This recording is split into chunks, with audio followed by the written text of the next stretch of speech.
Podcast Network Asia. Halo semuanya, buat para podcaster bingung caranya ngembangin podcast. Nah, coba cek Podmetrics deh. Jadi, Podmetrics adalah platform yang bisa membantu kamu mulai dari ngelihat performa podcast kamu, nentuin berapa harga red card-nya, hingga monetisasi konten dengan merek yang cocok. Bukan cuma itu, Podmetrics juga bisa membantu kamu untuk mendapatkan inspirasi dalam buat iklan dari contoh yang sudah ada. Yang paling terbaru, Podmetrics juga punya fitur Pod Earnings dengan berbagai metode pembayaran. Jadi, memudahkan banget untuk mendapatkan penghasilan dari Podmetrics. Tunggu apa lagi? Yuk daftar Podmetrics, masukkan kode referralnya melalui link yang ada di deskripsi ya. Sukses itu muncul ketika kesempatan bertemu dengan persiapan. Halo semuanya, nama saya Michael. Selamat datang di podcast saya, Sikutu Buku. Kali ini saya akan bahas kisah inspiratif dari Marcel Widianto, seorang komika sukses yang sedang naik daun. Bayarannya cukup besar, untuk penampilan selama 15 menit, dirinya biasa dibayar 30 juta rupiah. Sebelum berada di posisi sekarang, Marcel memulainya dari bawah. Dirinya pernah menjadi penonton bayaran di televisi, bahkan untuk pergi ke lokasi syuting, dia mengamen untuk menghindari ongkos saat naik kendaraan umum. Masa pahit kehidupannya di masa lalu sering dijadikan materi komedi yang membuatnya populer. Sebelum kita mulai, buat kalian yang mau support podcast ini agar terus berkarya, caranya gampang banget. Kalian cukup klik follow.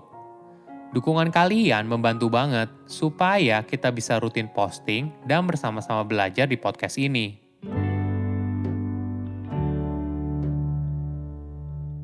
Marcel Widianto lahir pada tahun 1996 di Jakarta. Dirinya berasal dari keluarga yang sederhana. Ibunya pernah jadi pemulung untuk membantu ekonomi keluarga. Pada masa sulitnya, Marcel bercerita kalau dia tinggal di rumah petakan dan hanya mampu makan satu mie instan yang dibagi dengan ketiga adiknya dan kedua orang tuanya. Ayahnya dan adik-adiknya mendapat bagian mie, ibunya mendapat bagian kuning telur, dan dirinya mendapat bagian busa putih telur saat airnya mendidih di panci. Saat masih kecil, Marcel bercerita kalau dirinya tidak sengaja menjadi kurir narkoba. Momen itu terjadi ketika dirinya berusia 5 tahun. Marcel mengaku dirinya merupakan korban para penjual narkoba. Modusnya seperti ini, para penjual narkoba meminta anak kecil untuk mengantar bedak buat main karambol, padahal barang itu adalah sabu. Anak kecil itu lalu diiming-imingi hadiah. Marcel mengaku dirinya sempat diberikan Tamiya setelah 3 kali pengiriman.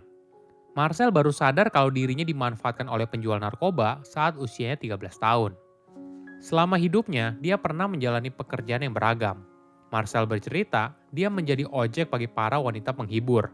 Jadi, Marcel bertugas untuk menjemput wanita tersebut dari tempat kos ke sebuah klub.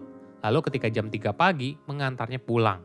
Selain itu, Marcel juga pernah menjadi debt collector dan penjual minyak kayu putih palsu. Sebelum menjadi komika, Marcel pernah bekerja sebagai penonton bayaran di sebuah acara stasiun televisi saat masih duduk di bangku sekolah menengah atas. Ternyata, menjadi penonton bayaran juga tidak mudah, perlu perjuangan yang berat. Ada suka dukanya selama dia menjalani profesi tersebut. Marcel bercerita, dia harus sudah ada di studio sejak jam 5.30 untuk acara pagi. Apabila tidak absen, maka dia tidak akan dibayar. Selain itu, penampilannya tidak boleh kucel dan harus tetap semangat. Marcel bercerita, sebagai penonton bayaran itu ada klasifikasinya. Untuk di bagian paling depan, biasanya dipilih yang ganteng dan cantik dibayar Rp150.000. Sedangkan di bagian tengah, dibayar Rp50.000. Dan Marcel berada di paling belakang. Dia mendapatkan bayaran Rp19.000 setelah dipotong biaya agensi untuk 6 jam syuting. Tugas Marcel dan penonton lainnya yaitu membuat ramai suasana dengan teriakan, tepuk tangan, dan tertawa. Honornya boleh dibilang cukup kecil, apalagi Marcel juga tidak mendapatkan makanan dari penyelenggara. Dia mengaku hanya makan sekali dalam sehari ditambah obat mah untuk mengganjal rasa lapar. Dalam sehari, dia bisa menonton 3 hingga 4 acara sekaligus. Hal ini membuatnya tidak sempat pulang ke rumah. Marcel seringkali tidur di masjid hingga tempat pengisian bensin. Dia pun sambil berdoa, sampai kapan harus hidup seperti ini? Hingga akhirnya, doanya terjawab untuk ikut stand up komedi. Peluang ini muncul saat penonton diberi kesempatan untuk melucu di atas panggung di sela jeda acara. Tanpa persiapan, Marcel pun berusaha untuk melucu. Tidak disangka, responnya positif. Pihak penyelenggara lalu menyarankan Marcel untuk ikut komunitas stand up komedi agar kemampuannya bisa diasah. Dia pun ikut komunitas Jakarta Utara selama 2 tahun, terus belajar, hingga akhirnya bisa masuk 20 besar stand up komedi Academy season 3.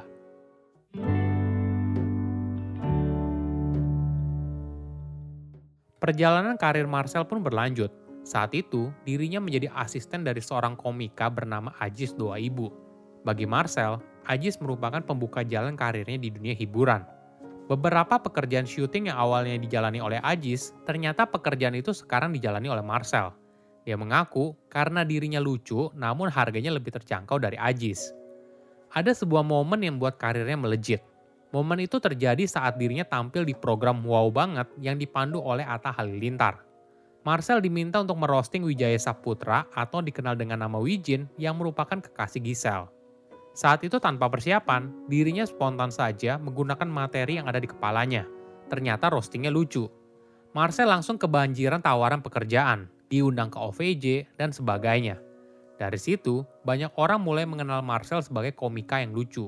Padahal sebelumnya, dia pernah main film, menjadi finalis di Stand Up Comedy Academy, namun belum booming. Marcel boleh dibilang merupakan salah satu komika sukses masa kini. Dalam waktu 5 tahun, dirinya kini berhasil membeli rumah dan mobil.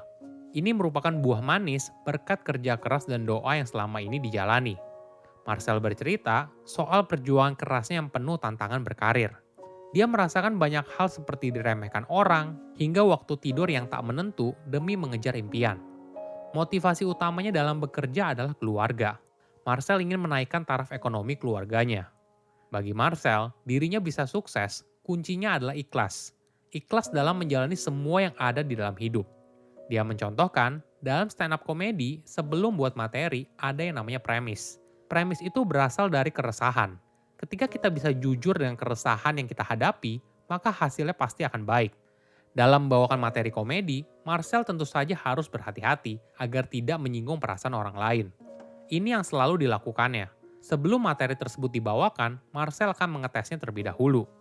Pernah ada suatu kejadian, ketika membawakan materi soal kemiskinan, banyak orang mencibir seolah-olah hanya Marcel saja yang miskin. Namun dirinya berhasil mengubah materi di bagian depannya, agar bisa mewakili orang yang hidupnya juga sulit, tapi bisa keluar dari kemiskinan berkat komedi. Hal inilah yang membuat Marcel dikenal sebagai komika yang sering menertawakan kemiskinan dan fisiknya sendiri. Di balik penampilan yang ceria, Marcel mengaku minder karena merasa wajahnya kurang ganteng. Bahkan, dia mengaku tidak masalah apabila pasangannya kelak hanya melihat dia dari segi materi saja.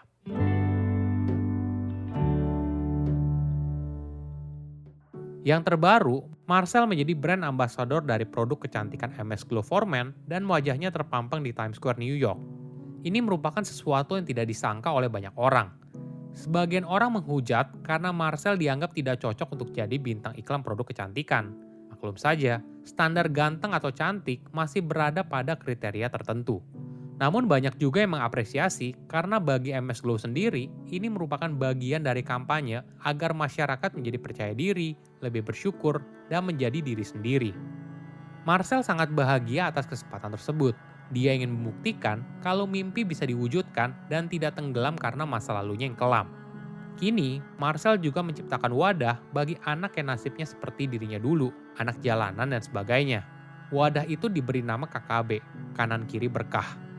Dia lalu berusaha untuk mengubah pola pikir mereka dan mempersiapkan anak muda tersebut agar bisa siap apabila ada kesempatan. Hal ini berkaca pada hidupnya di masa lalu. Saat itu, Marcel lulusan SMK dan mengaku tidak bisa apa-apa sehingga sulit untuk menjalani hidup.